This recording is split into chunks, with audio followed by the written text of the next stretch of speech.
La cadena Democracia presenta Controversia. Estamos retomando con fuerza, cumpliendo las metas previstas. Hay que actuar con la fuerza que se necesita. Controversia. Sería un subsidio directo al consumidor. Una zona de seguridad del Estado. Controversia. Temas relevantes analizados a profundidad. Controversia. Con Miguel Rivadeneira. Comenzamos.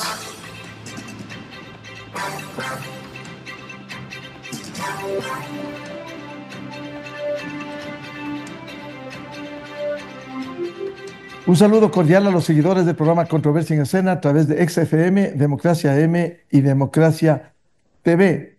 También saludamos a quienes nos siguen en la Ibarra, provincia de Imbabura, a través de FM Ritmo 103.5. Hoy queremos analizar los grandes desafíos en las relaciones internacionales, la nueva administración de Donald Trump en Estados Unidos, las incertidumbres en América Latina y evidentemente las elecciones próximas en el Ecuador, en el balotaje del 13 de abril próximo. Sobre el tema, quisiera señalar que el Ecuador vive un dilema de cara a la definición presidencial del próximo domingo 13 de abril. Por un lado, ejercer un voto libre y con responsabilidad ciudadana en busca de mejores días, con esperanza y de prosperidad. O por otro lado, ir al suicidio colectivo, cerrados los ojos y obnubilados, presionados por aquellos que pugnan a como dé lugar en volver al poder en busca de impunidad. Se trata de un momento crucial de ejercer un voto libre, pero de manera informada y responsable, meditada, reflexiva, un voto útil, no alienados que repiten lo que les dicen, muchas cosas mentiras, sin respaldos, pero que les lanzan sin darse cuenta que está en juego el futuro del país y de las nuevas generaciones. En medio de un momento delicado está en juego el futuro de la dolarización también, mientras un finalista habla de su fortalecimiento, en la otra candidatura han existido declaraciones públicas y en el fondo piensan así cuando han dicho que harán una dolarización a la ecuatoriana, es decir, con ecuadólares que no servirán sin un verdadero respaldo, como sí ocurre con el único dólar verdadero que circula en el Ecuador, el billete americano, y que la gran mayoría de ecuatorianos respalda y defiende. Ofrecen dólares locales, los ecuadólares, que hoy no existen y si no, los crearán sin respaldo. Han hablado de tomarse dólares del Banco Central del Ecuador, aunque legalmente no es viable, pero en el Ecuador todo es posible con cualquier pretexto que se exhiba de llegar al poder. Pero han señalado que se tomarían recursos que pertenecen al gobierno, que es lo más pequeño, cuando la gran mayoría de recursos pertenece a los cientos de miles de usuarios de los bancos y cooperativas que las instituciones financieras tienen depositado como encoge bancario y como ahorro de respaldo. Los más golpeados que no reparan en eso serían evidentemente la clase media y baja, que con la dolarización desde hace 25 años les ha permitido vivir con certezas al menos, poder acceder a un crédito hipotecario para adquirir una vivienda o cambiar su vehículo con certidumbre y sin sobresaltos, que durante el pago de las deudas no habrá alteraciones por la inflación y la paridad cambiaria. Un candidato busca alianzas y ayuda internacional en medio del conflicto armado interno, el combate a los grupos delincuenciales organizados transnacionales, el narcotráfico y la narcopolítica, y por ello precisamente se reunió el fin de semana anterior con el presidente de Estados Unidos, Donald Trump, en su residencia de Florida. La otra candidata admira y anuncia su reconocimiento a la dictadura de Venezuela, que ha conculcado derechos, libertades, que le tiene sumido a su pueblo en la pobreza y la miseria, lo que le llevaría al Ecuador al aislamiento internacional y luego para argumentar que todo es por culpa del bloqueo y que se vive en la crisis. Con estos antecedentes quiero dar la bienvenida a los tres invitados de hoy, el doctor Jaime Costales, académico, catedrático, psicólogo, analista político, Jorge Ortiz, escritor e internacionalista, y el doctor Luis Verde Soto, académico, consultor y analista político. ¿Cómo ve Jaime Costales estos desafíos, no solo en lo interno, sino en lo internacional frente a la situación que vive el Ecuador? Muy buen día. Buenos días, Miguel, Luis, Jorge. La situación internacional es sumamente frágil y crítica y tenemos que entender que dentro de eso el Ecuador está también en un momento extremadamente vulnerable. Hay un retorno a los autoritarismos de derecha y de izquierda en el mundo entero y yo me habré escuchado algunas veces, Miguel, propongo que es necesario una etapa evolutiva más avanzada de la humanidad. Yo le llamaría provisionalmente un personalismo sinérgico que recoja lo mejor de la democracia liberal, pero le lance a un nivel más alto para que no se enfoque tanto en el lucro, en la voracidad de consumir recursos naturales y demás. Pero me queda sumamente claro que en el siglo XX y el XXI la tragedia más grande ha sido producida por los autoritarismos de izquierda. El comunismo y el socialismo autoritario han sido la más grande farsa de la humanidad y esto hay que entenderlo con toda claridad, en este momento crítico de las elecciones sobre todo. Porque la promesa del marxismo y del comunismo, el socialismo autoritario, era lograr la eliminación de la opresión de los seres humanos y la libertad absoluta y la felicidad, o sea, el paraíso. Pero en la práctica es el sistema más opresor, más violento, más genocida, más asesino y con una limitación económica brutal, o sea, un empobrecimiento de las masas que les ha reducido a una esclavitud, tanto en la Unión Soviética como en China, en Corea del Norte, no se diga. Y en América Latina, obviamente, el caso de Cuba, Venezuela, Nicaragua, la propia Argentina de los Kirchner y el Ecuador del correísmo, son muestras palpables de que ese es un camino, como usted señaló, Miguel, de suicidio colectivo, y diría, pero en una muerte lenta. Entonces, en razón de eso, tenemos que apuntar a algo más alto, y la esperanza es que logremos frenar el retorno de ese autoritarismo que ha sido un crimen de lesa humanidad en el mundo y ha fracasado rotundamente, haciendo un daño brutal a Latinoamérica y al Ecuador. Entonces, la cúpula del socialismo siglo XXI, los dirigentes, son una banda internacional. Por eso yo le llamo el gangsterismo siglo XXI, es el nombre verdadero que debería tener. Muchos de ellos procesados, sancionados. Lula, la Kirchner está al borde de ir a la cárcel. Correa es un prófugo. El dictador de Nicaragua es un asesino de su pueblo. Masacró a los estudiantes en las manifestaciones hace pocos años. No se diga Maduro, heredero de Chávez y toda la tragedia que Venezuela vive. Entonces, en esa línea, el Ecuador tiene que buscar alianzas serenas, estratégicas, con los países más libres del mundo, con los que tienen una vivencia democrática más madura y que le da una posibilidad de salir adelante. Jamás debemos retornar al socialismo siglo XXI.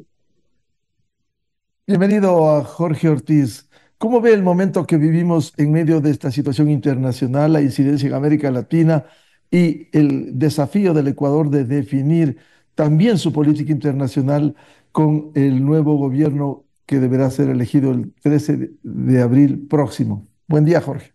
Hola Miguel, gracias por la invitación. Buenos días. Hola Jaime, Lucho. Les envío un abrazo muy afectuoso a ustedes, queridos amigos. A ver, yo creo que algo que dijo Jaime es muy digno de tomarse en cuenta. La fase que actualmente está viviendo el capitalismo en el mundo. Yo creo que el capitalismo, más allá de toda la campaña de demonización que sufrió durante muchos años por parte de una intelectualidad que de alguna manera estaba vinculado con el marxismo, creo yo pues que el capitalismo fue un sistema que generó en el mundo entero una clase media muy sólida, muy amplia, muy bien respaldada. Lamentablemente, y esta es mi referencia a lo que decía Jaime, creo que en los últimos años el capitalismo se ha ido más bien por el lado del capitalismo financiero, apartándose un poco del capitalismo productivo. Y copado por los intereses de la gran banca internacional, el capitalismo ha perdido o se le ha descompuesto su ascensor social. Ese ascensor social que permitió durante generaciones que la gente se integrara a la sociedad de consumo, a las sociedades democráticas, a la participación en la vida de sus sociedades. Y creo que es algo que hay que rescatar el capitalismo productivo, el capitalismo en el que el ascensor social funciona muy significativamente premiando a quienes se esfuerzan, a quienes trabajan, estudian, se dedican, progresan, invierten, se arriesgan, y castigando, por supuesto, a quienes prefieren el amparo del Estado, el bono, la donación, la dádiva. Esto simplemente al margen, digamos, como telón de fondo de la situación ecuatoriana. Yo creo que en América Latina, pues estamos viviendo una época que va a ser difícil y va a ser turbulenta. Yo personalmente soy contrario al presidente Donald Trump, por supuesto. Me parece que es que esa posición ultranacionalista, xenófoba y sobre todo ese abandono de la línea de libre comercio, que ha sido uno de los impulsores del mejoramiento de las sociedades, del mejoramiento de la economía desde el final de la Segunda Guerra Mundial. Me parece que esa decisión de dedicarse a una guerra mundial de aranceles es muy peligrosa, es muy dañina, incluso para los Estados Unidos, pero sobre todo afecta muy gravemente a las alianzas occidentales que los presidentes norteamericanos, demócratas y republicanos, han ido tejiendo con mucha habilidad y sutileza durante 75 años. Dicho lo cual, creo que es muy importante que ante esa tensión arancelaria que va a vivir el mundo en los próximos años, el Ecuador busque protecciones. Y en ese sentido, creo que lo que logró el presidente Daniel Noboa al ir a los Estados Unidos, al ser recibido por el presidente Trump, creo yo que es un buen comienzo para que el Ecuador logre y logre pronto un tratado de libre comercio que permita que el mercado norteamericano, el mayor del mundo, el más rico, el más opulento, pues esté abierto a las exportaciones ecuatorianas, lo cual significaría para el Ecuador, pues, ingresos, inversiones y, por supuesto, empleo. Creo que fue un acierto del presidente Noboa, un acierto que no ha capitalizado bien políticamente, porque no ha logrado que la gente se dé cuenta de la importancia que tiene.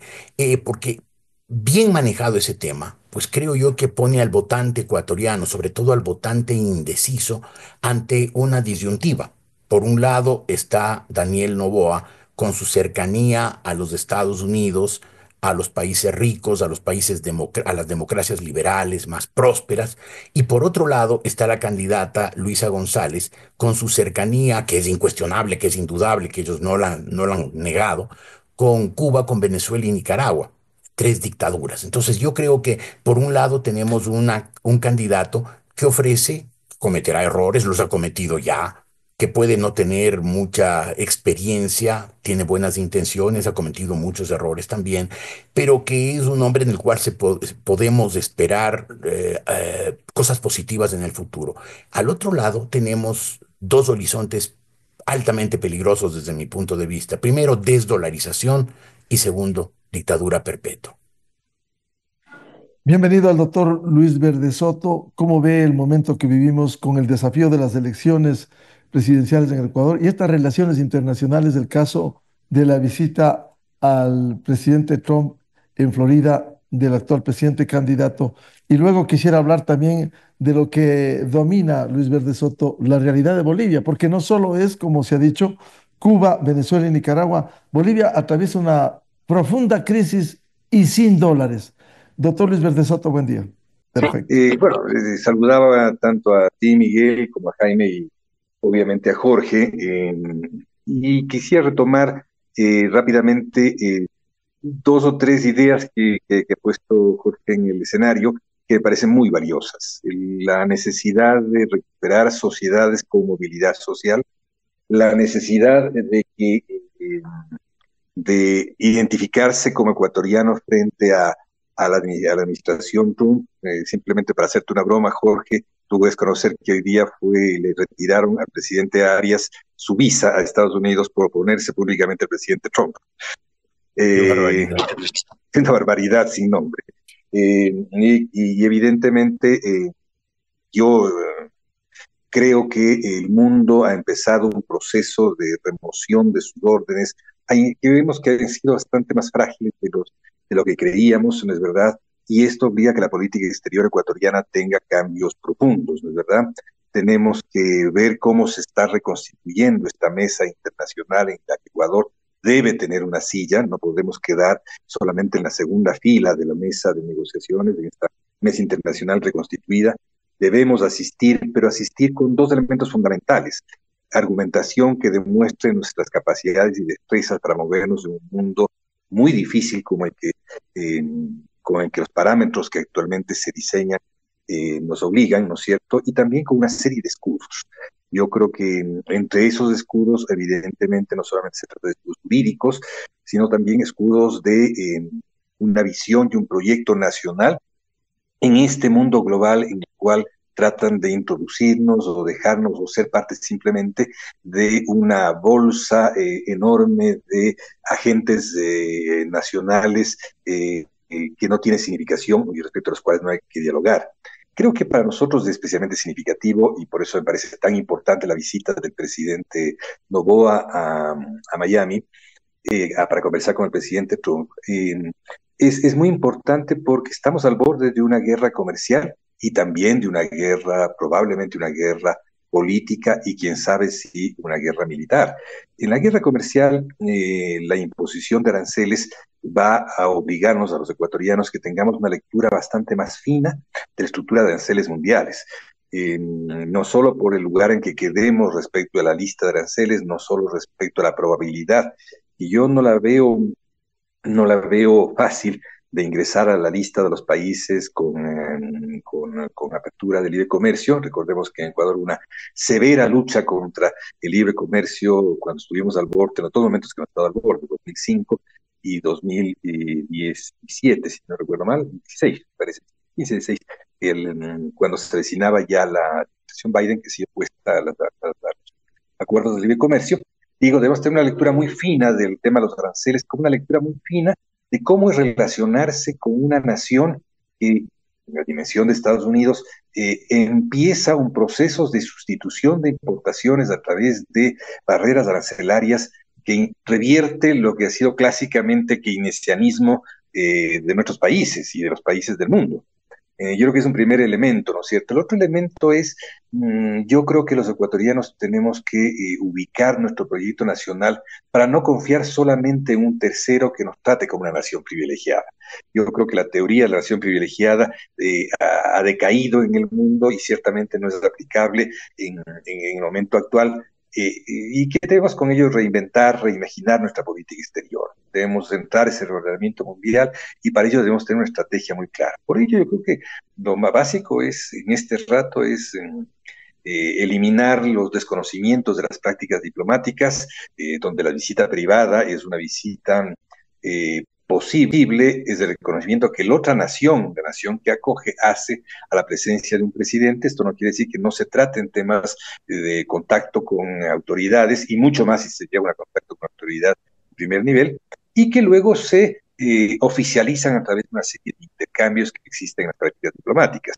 Entonces yo creo que lo primero que tenemos que decir es olvidarnos de esta discusión de si una visita privada es una visita en que no se traten temas del relacionamiento internacional de los países. Ecuador, me parece muy bien que ha hecho una visita privada, calificada así por el Departamento de Estado, pero que a la vez en ella se deben y se pueden tratar temas de contacto de las más altas autoridades con respecto a lo que ocurrió y cómo es una práctica de lo que está ocurriendo en torno a la administración. Es decir, yo creo que a nosotros nos toca comenzar a navegar en un mundo en el cual se han abandonado las prácticas multilaterales, ¿no es cierto? Debemos apropiarnos de mejor modo de nuestros intereses y perspectivas, debemos afinar nuestras destrezas cognitivas y diplomáticas, reconocer qué mismos somos como nación y actuar desde nuestro peso real, ¿no es cierto? Y esto nos va a costar un esfuerzo enorme de pasar, ¿no es verdad?, este atolladero de rencor al cual nos ha llevado este proceso electoral tal cual ha quedado acostumbrado. Mira, el tema boliviano es muy parecido al ecuatoriano, ¿no es cierto?, mutatis mutandis. Lo que ocurrió en Bolivia, para decirlo en criollo y rápido, es de que Evo Morales nacionalizó, entre comillas, la producción de petróleo y gas, y lo que hizo es regalar con precios muy, muy bajos al conjunto de la población el gas, y este rato el gas que produce Bolivia ya no le basta para exportar, ya no puede exportar, no tiene gas para exportar, porque además no se reinvirtió en la exploración de gasífera, y conscientemente su falta de divisas, que venía muy acondicionada con algunos renglones incluso informales, como el narcotráfico y otro tipo de actividades, dejó ese país sin divisas totalmente y mantuvo artificialmente el precio de la divisa. Hay la relación entre el dólar oficial y el dólar cambiario este rato es del 100%, lo que lleva a que en este momento Bolivia, este momento, por cierto, el día de hoy, se abre un bloqueo de caminos para que no haya ninguna duda de las actividades de Evo Morales y su disponibilidad ideológica a llevar al país al suicidio, en el caso de Bolivia. Hoy día se abre un bloqueo de caminos para reclamar por la ineficiencia pública y oponerse a su compañero de partido con quien se ha disputado, que es el actual presidente. Pero el tema central es de que Bolivia, para poder reencaminar, para poder poner en curso a través de su economía, va a tener que hacer profundos ajustes, y entre ellos va a tener que ser un ajuste muy serio sobre el precio del dólar, y vamos a ver el resultado electoral que va a haber en los siguientes momentos. Doctor Jaime Costales, a usted le hemos escuchado reiteradamente la necesidad de contar con una conciencia colectiva respecto de la realidad que se vive en el Ecuador. ¿Cómo lograr eso cuando al contrario a veces por desconocimiento simplemente se puede ir a un suicidio colectivo? Es muy importante lo que dice Miguel, porque hay una evidente disminución de la conciencia colectiva en el mundo primero y en el Ecuador notablemente. Y por eso mismo es que yo he insistido obsesivamente en que tenemos que hacer un trabajo muy refinado de psicoterapia social para que pueda renacer la conciencia colectiva en defensa de la libertad y de la democracia. En primer lugar, tenemos que lograr frenar el regreso del socialismo autoritario al Ecuador y luego tener un trabajo sostenido y largo, prolongado de décadas quizá, para esa transformación y curación de la conciencia colectiva. Porque si no hacemos eso, se repite el ciclo, se repiten los errores, y el populismo tiene una capacidad de manipulación de masas que se basa justamente en el desconocimiento, en la indiferencia y en esa mentalidad de conciertos, de esclavos que deja el populismo, ¿no? De no poder reaccionar por sí mismo, sino esperar milagros, dádivas y que le solucionen mágicamente las situaciones. Entonces, por eso tenemos que hacer un esfuerzo enorme, y estamos poniendo ya en las redes de la universidad unos primeros videos cortos que tienen como el eje de su actividad y de intención, se titula Construyamos el país que merecemos. Y eso implica devolver a la ciudadanía la conciencia progresivamente de que somos capaces de reconstruir un país de la mejor manera, pero como actores y no como simples y pasivos esclavos mentales de los líderes, sino que cada ciudadano tiene que asumir el enorme rol que puede cumplir para contribuir. Y uno de esos videos se titula No nos bastan granitos de arena. Entonces, el populismo autoritario lo que hace es hacerle creer a la gente que con el mínimo esfuerzo ya ha dado su granito de arena y que tiene que esperar el milagro del líder mesiánico, salvador, hombre o mujer, ¿no? Cuando en realidad lo que tiene que hacer cada ciudadano en el plano personal, familiar, de pareja, de comunidad, de ciudad, etcétera, y en conjunto de una nación, es entender que cada uno de nosotros tiene que dar volquetas de arena si quiere construir algo, o sea, hacer un esfuerzo enorme para esa construcción social. Y eso, técnicamente, en psicología de masas, mis estimados amigos, significa salir del desamparo, salir de la indefensión aprendida, de esa creencia de que no merecemos nada bueno y de que estamos destinados al fracaso, y sabernos constructores esforzados. Eso significa volvernos resilientes. Cuando un pueblo se vuelve resiliente, proactivo, decidido a hacer su enorme esfuerzo, entonces ya no es manipulable, porque sabe que en sí mismo, en cada uno, reside una fuerza poderosa de construcción social. Si no hacemos ese cambio en la psicología de masas, vendrán populistas de derecha, de izquierda, manipuladores, hombres, mujeres, etcétera, y nos seguirán llevando cada vez, cavando más la tumba colectiva del país y de la humanidad. Por eso es un cambio estratégicamente planificado de la modificación de la conciencia colectiva. Si no logramos eso, es muy difícil que cambien las cosas. Entonces, no es que solamente eso hay que hacer, mi estimado Miguel. Por supuesto, tienen que haber medidas económicas inteligentes, estratégicas, cuestiones educativas, políticas, etcétera, para fortalecer la democracia y relanzarla a otro nivel. Pero si la base de todo es el comportamiento humano, entonces una y otra vez tendré que insistir sobre eso.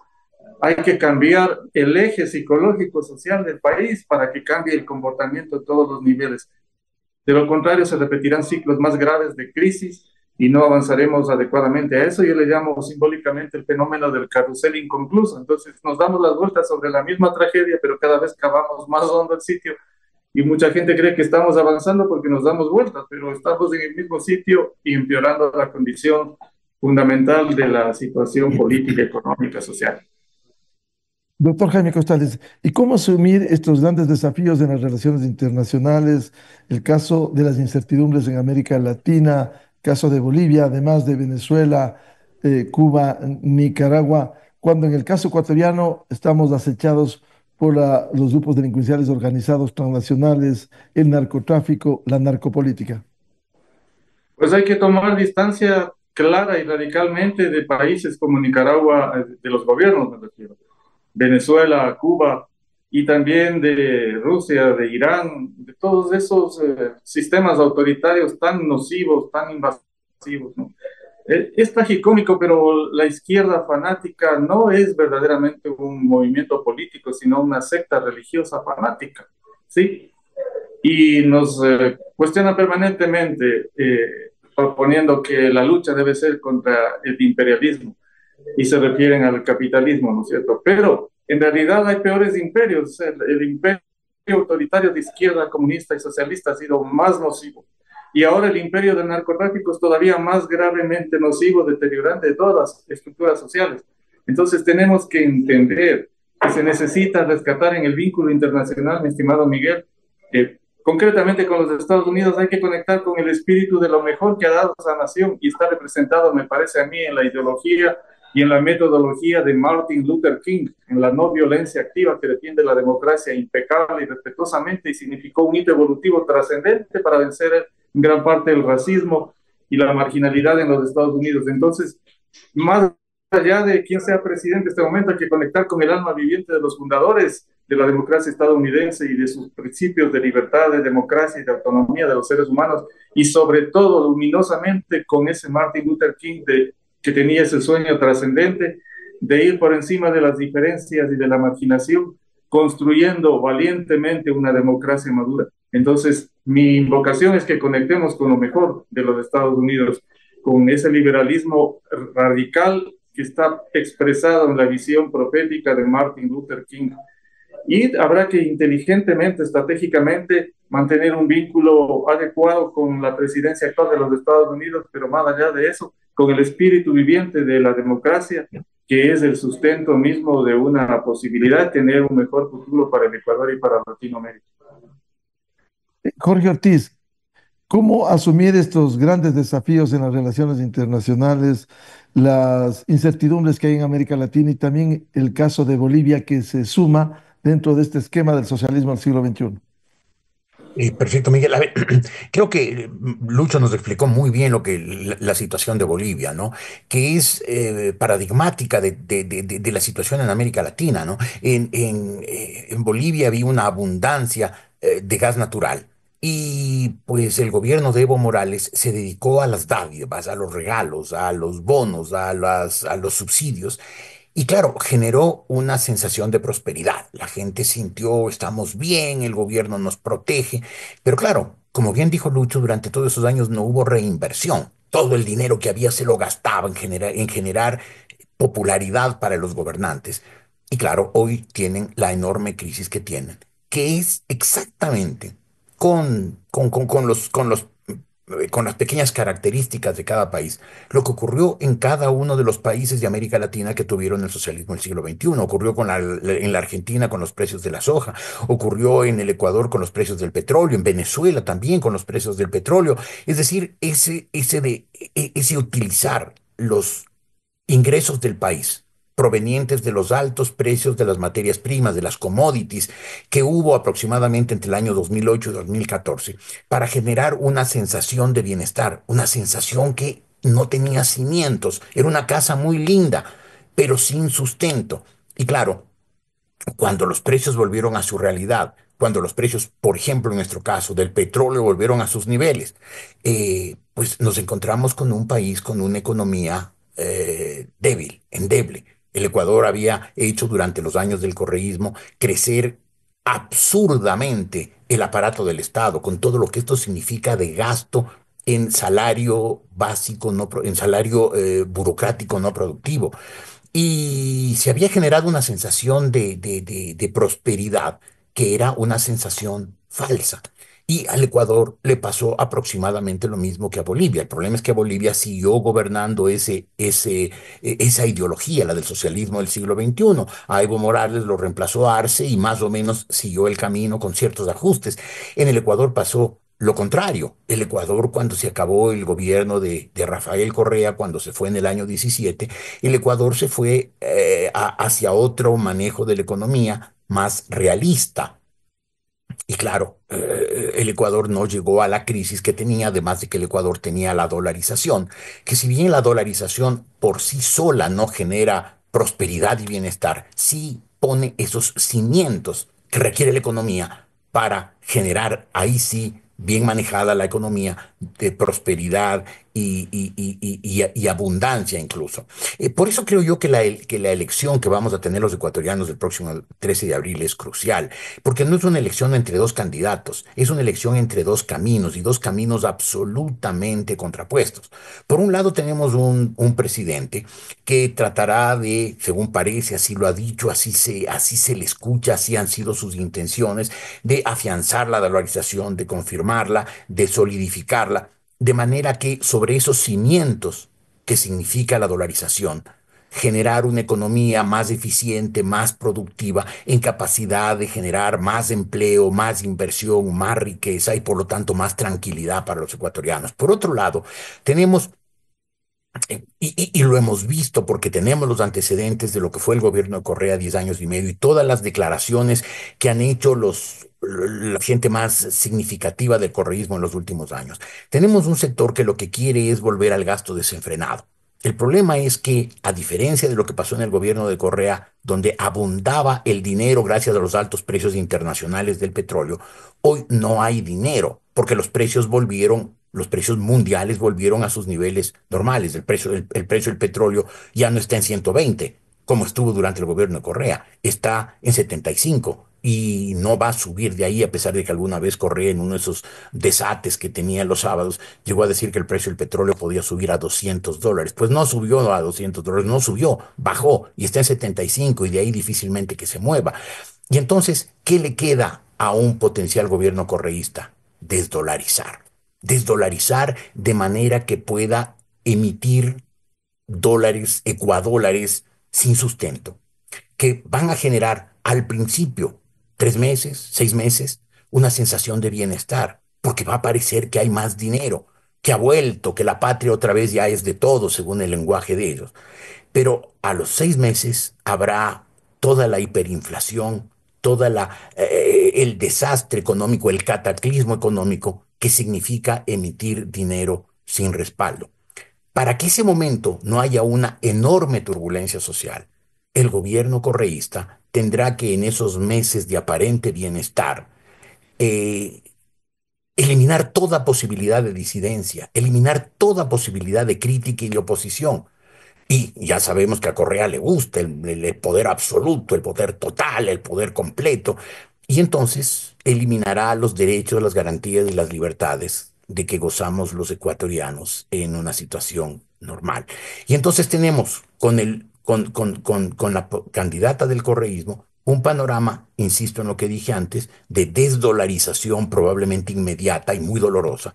Y por otro lado, de dictadura y sobre todo de dictadura perpetua como las de Venezuela, Cuba y Nicaragua. Por eso creo que no es una elección entre dos candidatos, con los pros y los contras de cada uno, con las habilidades y las debilidades de cada uno, sino es una elección entre dos caminos. Uno, un horizonte posible, no sé si probable, al menos posible de prosperidad, y por otro lado, un horizonte de desdolarización y de dictadura perpetua. Y doctor Luis Verde Soto, ¿cómo ves estos desafíos en las relaciones internacionales, las incertidumbres en América Latina, con estos señalamientos que se han hecho esta mañana? Eh, Decía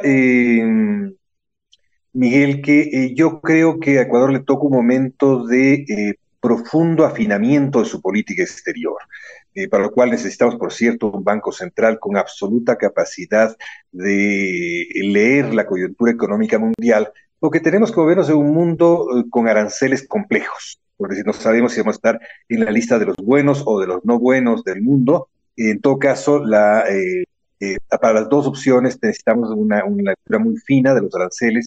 Necesitamos una lectura muy fina de lo que está pasando en la economía norteamericana, que probablemente entre en un proceso de recesión y quién sabe si de crisis, en los procesos tan agudos de sustitución de importaciones que en su momento generaron grandes dificultades en América Latina, ahora los quiere Estados Unidos, se los ha impuesto a sí mismo.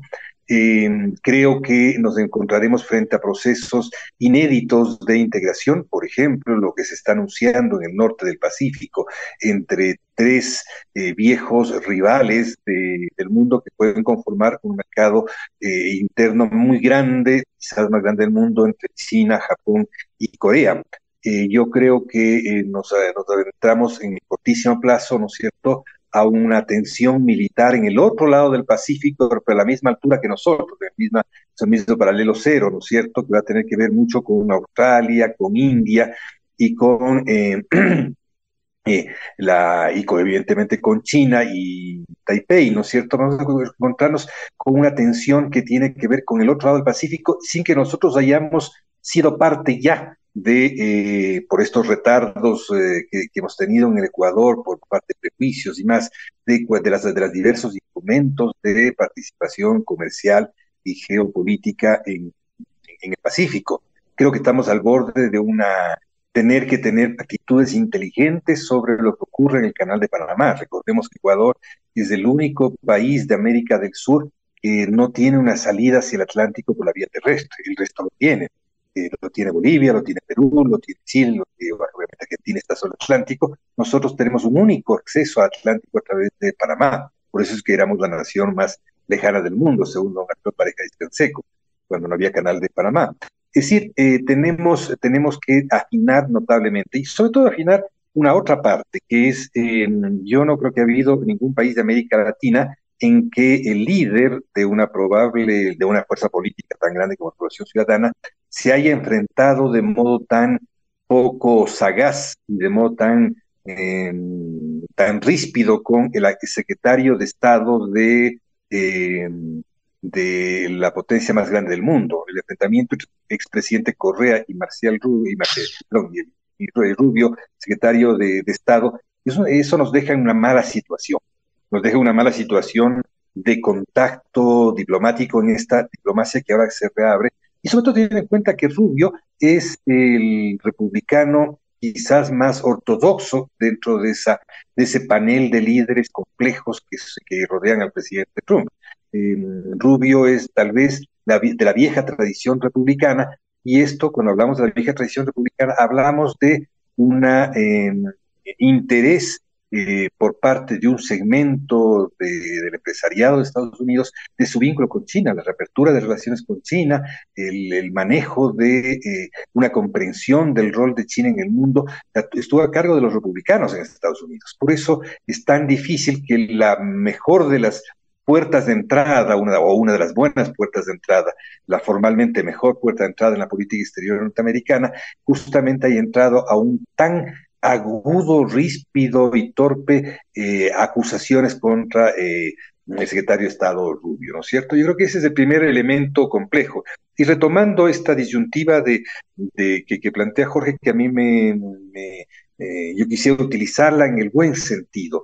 Al margen de quien gane, Ecuador no va a poder vivir asentado en nostálgicos de un proceso de dispendio en el gasto público, porque no va a poder realizarse y si se realiza tendrá efectos de cortísimo plazo, y nostálgicos porque no estén en el poder, o la otra alternativa, que no estén en el poder y consiguientemente bloqueen la vida institucional por no estar en el poder.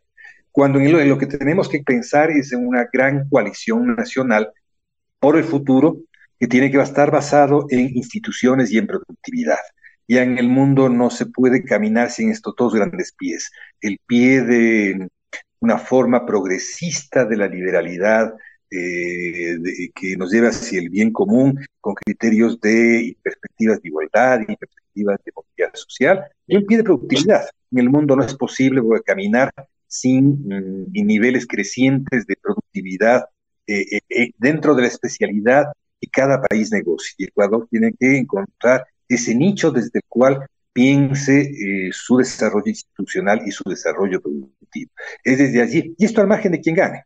Al margen de quien gane, esa es la tarea. Porque la otra tarea simplemente es sumirle al Ecuador en la más profunda igualdad con los otros del mundo, en el cual es evidente que ya no contamos ni con el bastón importantísimo del multilateralismo, ni el respeto al Estado del Derecho internacional, ni contamos con formas de cooperación significativas que permitan sostener desarrollos que son necesarios para nuestros países. Yo considero y revuelvo sobre el tema inicial, considero que esta aproximación hecha al presidente Trump en estos días es sumamente oportuna, es absolutamente oportuna, porque además abre una serie de temas de agenda que tendrá que irse formalizando, y recordemos que en esta visión un poco sujetada a los intereses de los poderosos del mundo, Ecuador no piensa entre ellos.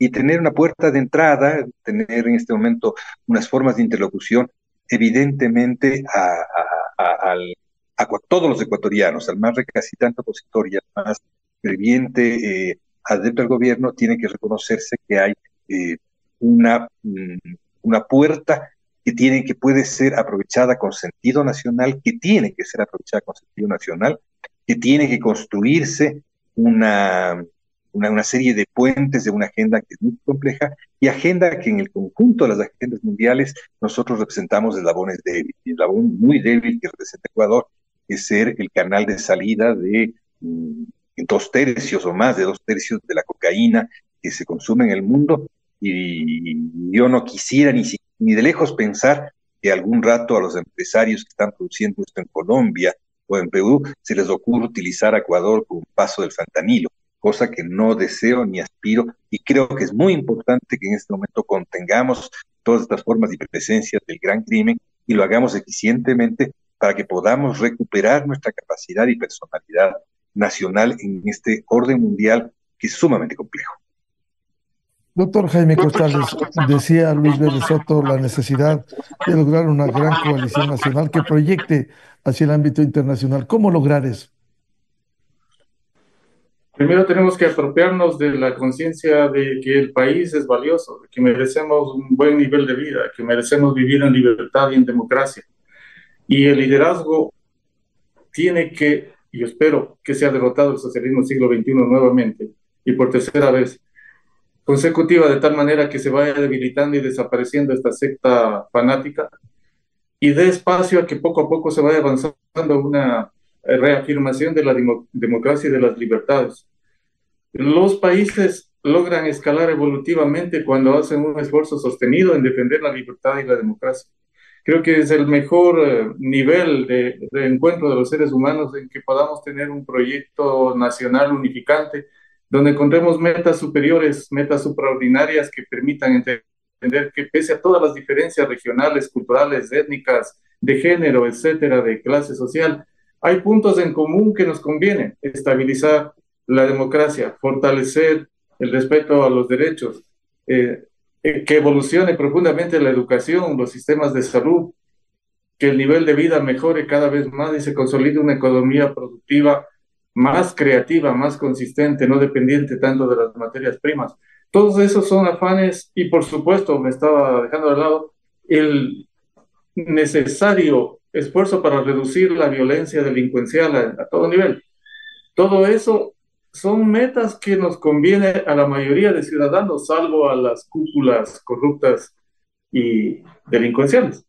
Por lo tanto, creo que hay que trabajar profundamente en fortalecer esas conexiones que nos hacen como ecuatorianos tener denominadores comunes, y la base de todo eso es el fortalecimiento de la libertad y de la democracia en medio de una economía que vaya prosperando, donde haya amplísimo espacio para la disidencia, para el intercambio de ideas, para la crítica constructiva a los gobiernos, etcétera. Entonces, ese, como señalaba Jorge, es el camino que podemos y tenemos que construir y evitar el otro, que no es un camino, sino el abismo, lanzarnos a la autodestrucción, un suicidio colectivo lento, terrible, y que aprendamos de lo que cerca está pasando. Bolivia, Venezuela son evidencias brutalmente dolorosas de la tragedia que hace el socialismo siglo XXI, que es psicopatología política, o sea, es enfermedad mental colectiva, no solo de los líderes. Y tenemos que curar esa tragedia. El voto es un arma poderosísima y no violenta para evitar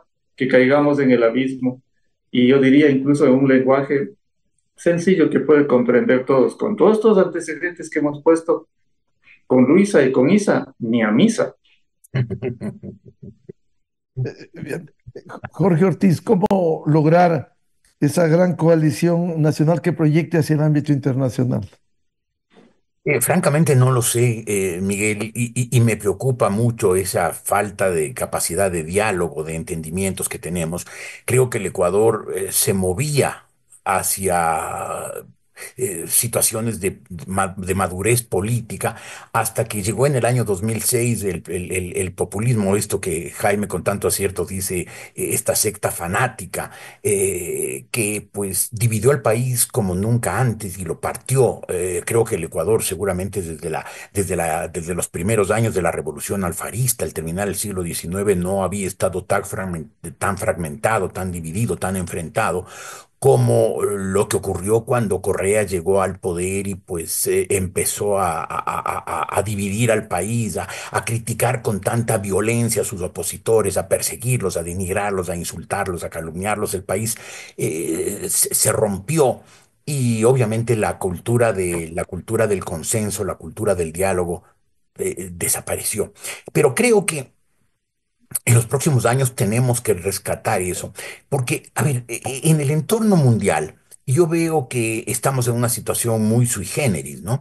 El mundo tuvo desde 1945 hasta 1989 una situación de bipolaridad. Había dos grandes bloques, el capitaneado, digamos, por la Unión Soviética y el otro encabezado por los Estados Unidos. Por un lado estaba el socialismo autocrático y por otro lado estaba la democracia liberal.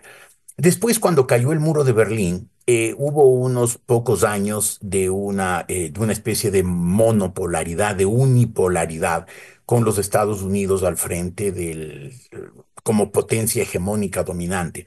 Pero después, cuando entramos en el siglo XXI, el mundo ha caído en algo así como una multipolaridad caótica.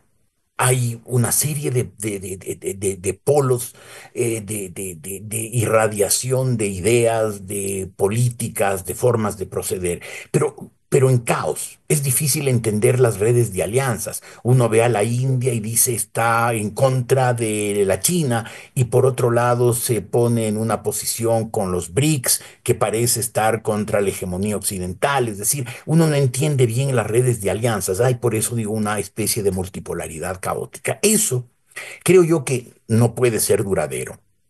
Las fuerzas irán alineándose. Creo que lo que ha hecho Rusia en Ucrania y lo que está haciendo Donald Trump con su guerra mundial de los aranceles va a obligar a definiciones. Y por eso creo que el Ecuador tiene que tener un olfato muy fino por dónde se moverá el mundo. Ya Lucho dijo algo en ese sentido, ¿no?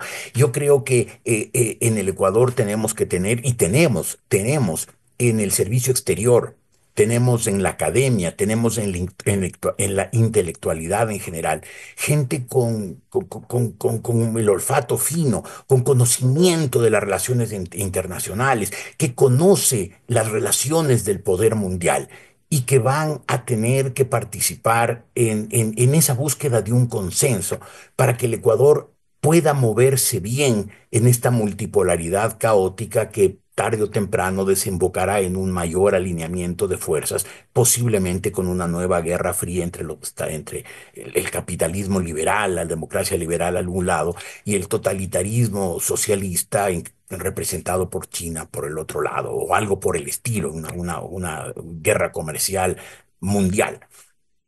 Creo yo, por lo tanto, que es decisivo que para esos próximos años en que se requerirá esa finura, esa sutileza para entender por dónde va el mundo. Creo que es importante, creo que es decisivo que no volvamos a caer en una secta fanática. Me vuelvo a robar las palabras de Jaime, la descripción muy acertada de Jaime. Dijo también, Jaime, repíteme las frases, una psicopatología, Política. ¿perdón? Psicopatología política, sí. Una psicopatología política, porque lo peor que nos podría pasar es que en los próximos años, cuando se va a requerir tanto tino, tanto cuidado, tanta sutileza, tanta buena cintura en el manejo del Ecuador dentro de este mundo complejo y cambiante, pues lo peor que nos podría pasar es estar gobernados por una secta fanática que que peca eh, Psicopatología. psicopatología política. Gracias, Jaime.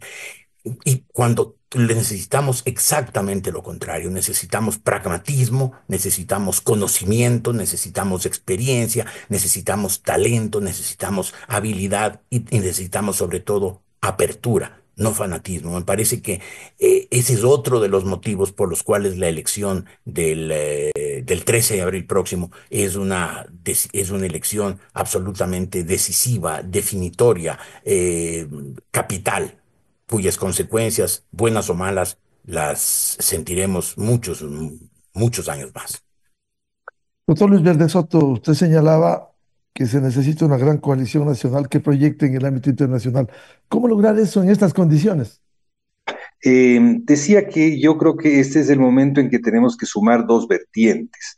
Una de un pragmatismo inteligente que tiene que agudizar su capacidad de análisis, de conocimiento, reconocer las nuevas formas de la diplomacia, de las relaciones internacionales, del orden militar mundial, que es otra cosa que hay que considerar, ¿no es verdad? Y nuestra ubicación dentro de América Latina.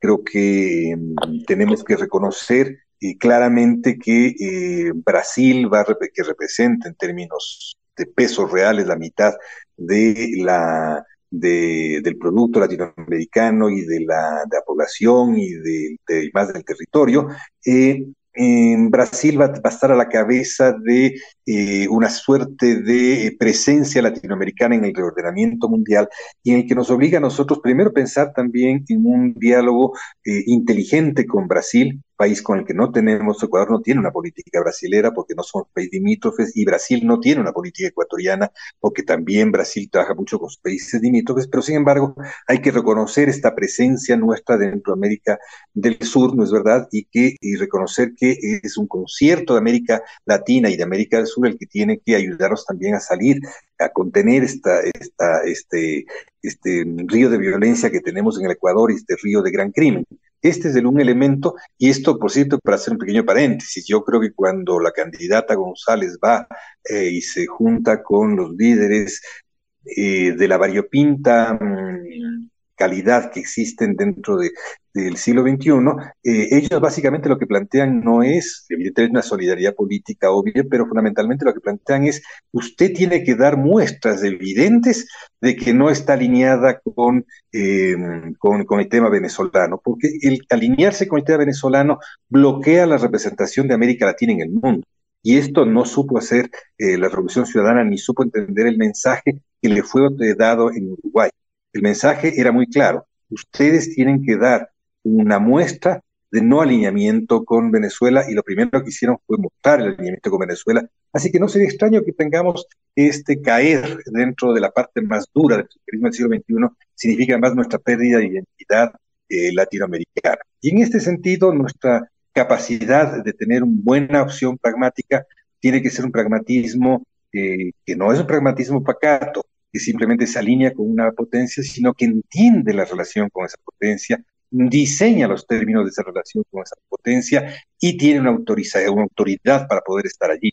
Esperemos que en el mundo, frente a la crisis del multilateralismo, vuelvan a surgir nuevas formas, seguramente de no alineamiento, porque evidentemente yo creo que son tres grandes imperios los que están en estrés. estructurando en este nuevo reordenamiento mundial, estos tres grandes imperios van a dejar poco lugar en sus intersticios para la vigencia de otras naciones. Y en ese caso hay una clase media en el mundo que está emergiendo, en la cual básicamente está en Europa, está Brasil, está y la India, que va a tener que entrar a intermediar nuestra pertenencia a esta mesa difícil en la que no podemos estar sentados en la segunda fila.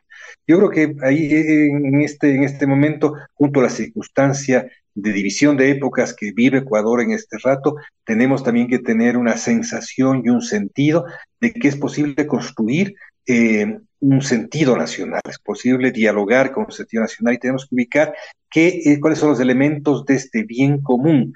Y yo creo que probablemente estos elementos de bien común estén ligados a través de la evaluación institucional sensata, calmada, serena, que debemos hacer sobre cómo ha funcionado este aparataje constitucional del 2008, y esta evaluación institucional nos debe a todos los ecuatorianos, ganadores y perdedores, a ver por dónde retumbamos la recreación de ciertas instituciones, porque tenemos instituciones que ciertamente deben ser enterradas con vítores y tenemos que dar a luz ciertamente instituciones nuevas que permitan que formas de modernización, de progreso renovadas tengan lugar en Ecuador, que es nuestro país. Hemos hablado de los grandes desafíos en las relaciones internacionales, la nueva administración de Donald Trump en Estados Unidos, las incertidumbres en América Latina, el caso de Bolivia último, y ahora finalmente el tema de las elecciones en el Ecuador. ¿Cómo debiera decantarse esto en este gran desafío, como ustedes han señalado, esa disyuntiva que existe? Doctor Jaime Costales. Hay evidencias clarísimas, Miguel. Los propios de las conversaciones secretas de la Liga Azul le llaman a la candidata Rana René. Eso está revelando que ellos mismos comprenden que no tiene autonomía, que no tiene decisión propia, sino que está bajo el control directo de Rafael Correa. Y Rafael Correa está bajo el control directo de Maduro y de Putin. Entonces, en esa línea de títeres de distintos niveles, el Ecuador no puede jamás aceptar que sea ese tipo de gobierno titeresco el que dirija los destinos de este país. Por lo tanto, sobre todo a los indecisos, yo apelo al amor de patria, al amor de país, al amor por sí mismos, por su propia familia y por el conjunto de la sociedad, a que con su voto nos ayuden a evitar el retorno del socialismo siglo XXI. No hay a dónde perderse. Dime con quién andas y te diré quién eres. Si este grupo está asociado con lo peor de América Latina, con los genocidas como Maduro y Ortega, con los corruptos como el propio Lula, como los Kirchner, como Ortega, como Maduro, como Chávez, entonces es evidente que por ahí no es la senda que debemos seguir, sino buscar alternativamente algo que nos dé una esperanza de seguir en democracia y de seguir cultivando la libertad de una manera no violenta, dialogante, pacífica, lo cual son elementos de la salud mental colectiva. Jorge Ortiz, el desafío en la definición en las elecciones del 13 de abril próximo, por favor. Yo lo tengo clarísimo, Miguel, creo que, y no es un prejuicio, sino pues es la evidencia de lo que se dice, de lo que se hace, de las comparaciones, de las alianzas, lo que dijo Jaime, dime con quién andas y te diré quién eres. Creo que la elección del 13 de abril, insisto, no es una elección entre dos candidatos, es una elección entre dos rumbos completamente distintos. Por un lado tenemos un candidato que representa la democracia liberal, con todas sus deficiencias, ineficiencias e insuficiencias, pero también con todos sus derechos, garantías y libertades. Y por el otro lado está una candidata que representa lo peor del caudillismo político y del radicalismo político de América Latina en los últimos años. Representa una ideología, el socialismo del siglo XXI, que ha causado padecimientos infinitos en muchos países, empezando por Venezuela y Nicaragua, donde vemos unas dictaduras perpetuas, unas dictaduras absolutamente represivas y opresivas que han empobrecido a sus países y no les han dado esperanza. Entonces, sigo creyendo que esta es una elección en la que tenemos que tomar un rumbo. Un rumbo está llena de dificultades, llena de piedras en el camino, pero finalmente hay un horizonte, hay una luz, hay una esperanza. El otro camino es un camino sin salida, es desdolarización pronta, dictadura perpetua y falta absoluta de esperanzas. Yo lo tengo clarísimo. Doctor Luis Verde Soto, los desafíos con la definición en las elecciones presidenciales del domingo 13 de abril próximo.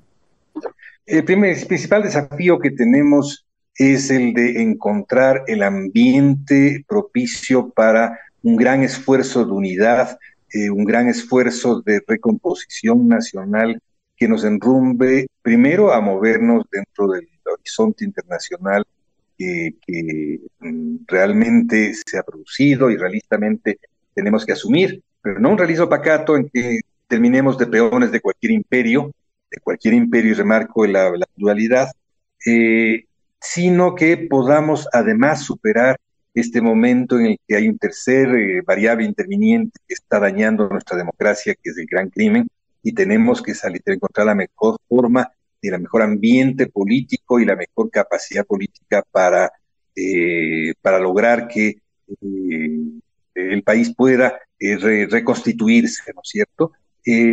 Me quisiera terminar retomando parafraseando y distorsionando una frase de mayo del 68. Tengo la impresión tengo la esperanza que el domingo 13 haya unitos o unitas que creo que se van a morir de nostalgia. ¿Y por qué cree que va a ocurrir eso? Este rato ya no te habla el analista, te habla el ciudadano.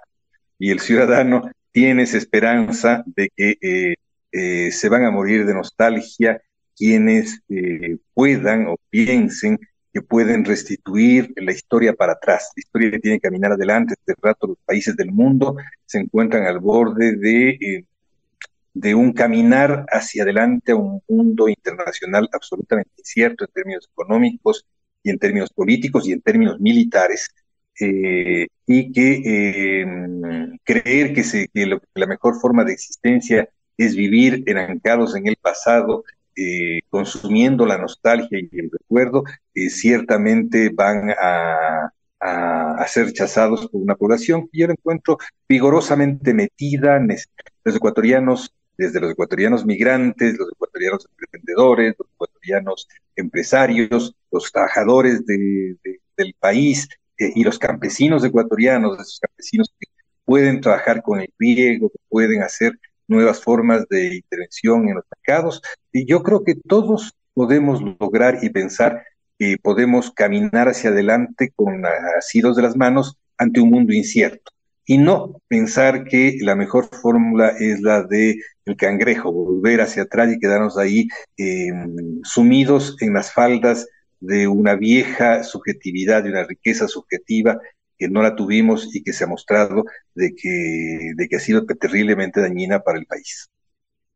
Muchas gracias por sus aportes y participación para hablar sobre los grandes desafíos en las relaciones internacionales, la nueva administración del presidente Donald Trump en Estados Unidos, las incertidumbres en América Latina y la crisis última de Bolivia y finalmente las elecciones presidenciales en el Ecuador, en donde invocamos un voto libre, pero un voto informado, un voto reflexivo, un voto meditado, un voto útil y no caer enceguecidos en las urnas. Muchas gracias al doctor Jaime Costales, académico, catedrático y psicólogo, analista político, Jorge Ortiz, escritor e internacionalista, y el doctor Luis Verde Soto, académico, consultor y analista político. Muy amables, muy buen día. Gracias, Miguel. Buenos días. Un abrazo a Jaime y a Lucho. Igualmente, Jorge, Luis, muchas Miguel, gracias. un abrazo. Muchas gracias. Con esto cerramos el programa Controversia en Escena a través de Exa FM, Democracia M y Democracia TV. Saludamos también a quienes nos siguen a través de FM Ritmo de Ibarra e Imbabura 103.5. Y a los seguidores de Controversia en Escena les deseamos un feliz fin de semana a todos. Muy buen día. Esto fue controversia, temas relevantes analizados a profundidad. Miguel Rivadeneira vuelve el próximo sábado.